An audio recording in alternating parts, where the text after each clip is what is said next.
الله وبركاته. نحمده ونصلي على رسوله الكريم أما بعد فأعوذ بالله من الشيطان الرجيم. بسم الله الرحمن الرحيم. يا أيها الذين آمنوا اتقوا الله وكونوا مع الصادقين. صدق الله العظيم.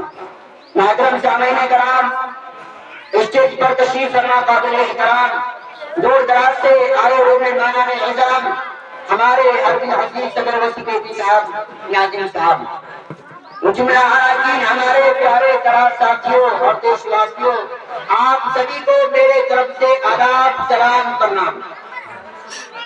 میرے دوستوں، میں شکر گزار ہوں مدرسہ فضل ادارہ کراچی کے اپنی اساتذہ کرام کا کہ جنہوں نے مجھے اس مبارک پروگرام میں کچھ بولنے کا قابل بنایا۔ میرے دوستوں، دیش واسیوں، مدرسہ فضل ادارہ کراچی کے طلباء عزیز، جیسا کہ آپ کو بات کی اچھی طرح معلوم ہے کہ آج اس عیسوی کے اعتبار سے سن 2024 26 جنوری کی تاریخ ہے۔ 26 جنوری کی تیاریاں تمام اسکول کے اسٹوڈنٹس اور مدرسوں کے بچوں نے کیا ہے۔ آج ملک کے گوشے گوشے میں اور ملک کے چپے چپے میں 26 جنوری کا جشن بڑے جوش و خروش کے ساتھ منایا جاتا ہے، اور ہندوستان کے تمام رہنے والے باشندوں کو معلوم ہے کہ 26 جنوری کی کیا کہانی ہے اور اس کا پس منظر کیا ہے۔ سبھی کو معلوم ہے کہ ہندوستان کی سرزمین پر انگریزوں کا ناپاک سایہ پڑا اور واسکو دا گاما نے ایسٹ انڈیا کمپنی کی شکل میں ہندوستان کے اندر انگریزوں کو لانے کا جال بچھایا۔ ہندوستان کو قبضہ کرنے کے لیے اس نے ناپاک کوششیں کی اور اپنے ناپاک سوچ کو ہندوستان میں داخل کرنا چاہا۔ تو میرے بھائیو مسلمانوں، جب انگریز اس ملک کے اندر آتا ہے اور اس ملک پر انگریزوں کی حکومت لانا چاہتا ہے، اس ملک کو قبضہ کرنا چاہتا ہے، تو میرے بھائیو مسلمانوں، یہ آپ اچھی طرح سے جانتے ہیں، جب کوئی کسی کے مکان پر قبضہ کرتا ہے، جب کوئی کسی کے گھر پر قبضہ کرتا ہے تو اس کا جینا مشکل کر دیتا ہے، اس کی عورت و عزت کو تار تار کر دیتا ہے، ان کے دھرم کے ساتھ کھلواڑ کیا جاتا ہے، ان کے علماء اور رہبروں کا خون کر دیا جاتا ہے۔ ہندوستان کے اندر یہی ہوا، جب انگریزوں نے اس ملک کو قبضہ کرنا شروع کیا تو ہندوستان کے کسی بھی انسان کو، ہندوستان کے کسی بھی شہری کو چین سے نہیں جینے دیا۔ یہاں کے مقتدار بے شمار رہنماؤں کو، مولوی اور پنڈتوں کو ان سے لہو لہان کر دیا گیا۔ شاملی کے میدان میں کتنے خون بہائے گئے، چاندنی کے چوک پر کتنی گردنیں کاٹی گئی۔ اس ملک کے اندر انگریزوں نے جو یہاں کے لوگوں پر ظلم کیا ہے، یہاں کے لوگوں پر اتیاچار کیا ہے، آج 26 جنوری کو ایسی جشن منایا جاتا ہے۔ 26 جنوری اس بات کا ہے کہ آج کے دن ہندوستان کے ایک ایک ہندوستانی شہری اپنی جان کو محفوظ سمجھتا ہے، اپنے عزتوں کو محفوظ سمجھتا ہے، اپنی عزتوں کو محفوظ سمجھتا ہے، اپنی عورتوں کو محفوظ سمجھتا ہے۔ یہ جشن کا دن ہے، جشن جمہوریہ ہے۔ میرے بھائیو، یہ اللہ تبارک و تعالیٰ کے احسان اور شکر ادا کرنا چاہیے کہ اللہ تبارک و تعالیٰ نے ہمارے بڑوں، ہمارے بزرگوں اور ہمارے اکابرین کی محنت اور ان کی جدوجہد سے اس ملک کو آزاد کرایا، اپنی جدوجہد سے اس ملک کو آزاد کرایا۔ میرے دوستو، جب یہ ساری قوم ہندوستان کے تخت و تاج کا مالک بن بیٹھی تو انگریزوں کے خلاف ہندوستان کے تخت و تاج کا مالک بن بیٹھی، اس وقت انگریزوں کے خلاف سب سے پہلے عالم میں بغاوت ہم نے بلند کیا۔ راستے کے غربت دوری سے بے فکر ہو کر، راہوں کے خطرات سے بے فکر ہو کر اس ملک کی آزادی کے لیے ہم نے اپنے جسموں کو لہو لہان کروایا۔ اس ملک کی آزادی کے لیے ہم نے پھانسی کے پھندوں کو چومنا پسند کیا۔ اس ملک کی آزادی کے لیے ہم نے برسر عدالت میں نغمۂ آزادی سنائی کہ مالداتی کوٹھیوں کو ہمیں اپنا وطن بنانا تھا۔ لیکن دوستو، آزادی کے بعد یوں ملے وطن کے لوگ، آزادی کے بعد یوں ملے وطن کے لوگ ہم سے آزادی کے بعد جیسے گئی اتفاق کو دوسرے کی شادی کے بعد۔ میرے دوستو، مولانا کلام آزاد رحمۃ اللہ علیہ کے بارے میں کہتا ہے، انہیں بھی اپنی جان کی فکر تھی، انہیں بھی اپنے بچے پیارے تھے، انہیں بھی اپنے بہنوں اور مائیں پیاری تھی، لیکن ان سب کے باوجود انہیں ہندوستان کی مٹی سے محبت زیادہ تھی۔ وہ اس مٹی کو اپنے جان اور جگر میں بساتے تھے۔ اس لیے مولانا کلام آزاد رحمۃ اللہ علیہ نے اپنے گھر، اپنے جائیداد، اپنی اولاد کی فکر کیے بغیر انگریزوں کے خلاف میدان میں خود مولانا محمد حسن مدنی رحمۃ اللہ علیہ، انہیں بھی اپنی جان پیاری تھی، انہیں بھی اپنی اولاد پیاری تھی، اپنی زندگی پیاری تھی، دربار رشتہ دار پیارے تھے، لیکن نہیں، ان کے لیے سب سے پیارا یہ ملک تھا۔ انہوں نے ہندوستان کی بقا کے لیے مالٹا کی جیل کی سزاؤں کو اور تمام تکالیف کو برداشت کیا۔